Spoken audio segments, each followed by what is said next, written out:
Hi, this is Chris from the Stephanie Miller Show. Please enjoy this exclusive clip from Political Voices Network. Supreme Court immunity ruling is coming down. Harry, you know better than us. Break down what's happening.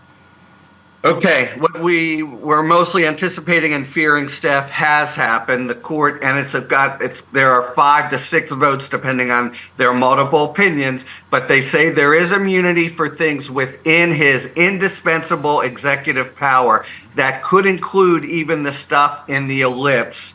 But basically, if it's at the core, let me tell you the exact language. In his conclusive and preclusive constitutional authority, he is immune from criminal prosecution. Moreover, there's a presumption that he has acted regularly and in a way that does justify immunity. The dissent says this is completely unprecedented, puts him above the law. What happens next is it goes back to Judge Chutkan, and by the way, your listeners are hearing this in real time. It's been about a minute to say, you decide in the first instance, Judge, was this really at the very core of his executive power? And it seems to me, Steph, that whatever she decides, there is the likelihood that Trump could then appeal it, and that would occasion another delay. And basically, it is good news for Trump, especially on the delay front. And even substantively, it's pretty strong. It doesn't give him a free pass, but it seems to suggest that a lot of his activity, even the stuff on the ellipse, might be immune. Sorry, let me absorb that body blow. So they're sending it back down to Chutkan, correct? That's right. They're sending it back down to Chutkan to decide in the first instance, but not based on evidence, but whether as a legal matter it's within the core indispensable authority, and not, again, we might have thought that the stuff with the Department of Justice qualified there because at least he's monkeying around with the Department of Justice. But when he's speaking on the ellipse, that seems to be him as a candidate, not him as a president. And yet they open the door for that possibility. So this is an even stronger, again, no free pass for Trump. There's a remand. It will play out. But a lot of the case will be trimmed, and the delay will happen based on another round of remands that basically tubes any possibility of a trial this year.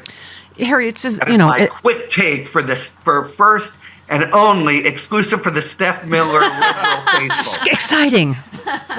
Death of democracy. Now I got to go read the whole thing. right. Just to give it to you. Yeah. Harry, so, I mean, this gives Trump again, basically gives him immunity by delay. Here we go again. That's for sure. Immunity by delay, and even fairly broad immunity by law. So that's going to have to play out. How broad is that, including even the activity on the ellipse? I don't. It's just like Nixon's echoing in my head. If the president does it, it means it's legal. Except Nixon lost, of course, by a unanimous court saying you've got to comply with the criminal law. Here, Trump is, again, you could call it luck, but his series of good fortunes in different cases are staggering. And let me put it this way. We are on our own as voters. God. So let's talk about it. So this is No. I got it. Yeah. Oh, you got to go? Yeah. Oh, you have to go right now? Give me one more question. Okay. So the court will instruct Chutkan to define which acts Trump committed fall under presidential powers, which ones are outside the scope of protection. So in the first instance, Chutkan can jump into the case with both feet immediately. Some are saying that and hold basically a mini trial. What can you tell us what that means? I don't see they're calling for a mini trial. That's a question that some people were hoping for. Maybe she puts some evidence together to decide, hold a mini trial. To me, they've articulated a legal standard, and it will fall to her to apply that legal standard. And that doesn't mean, as I think some of my colleagues have been hoping, this will be the big discussion in the next few hours. Is there some some hope for some kind of evidentiary hearing that, of course, people wouldn't follow so much, but would give some conclusions. It doesn't seem to me that there's room for that, but I think it's important to read the whole opinion first. Okay. All right. We release you back into the wild of Thank you television. so much. Thank you, Harry. Thank you. Harry. I know. I was shocked. I was like, we got Harry during community rolling? Really? they're like, cable news firemen. They're just like, it's all sliding down the pole.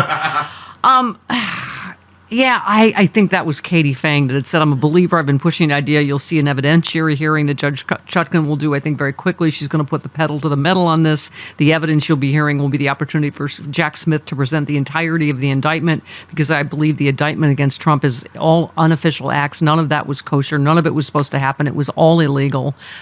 You'll see Special Counsel Jack Smith put on what I'm going to call a mini trial through the course of the evidentiary hearing so Americans can hear what Donald Trump did. The American people are owed. Right? Mm-hmm. Are owed this, I think. And, it is obviously depressing, as we thought. Yeah.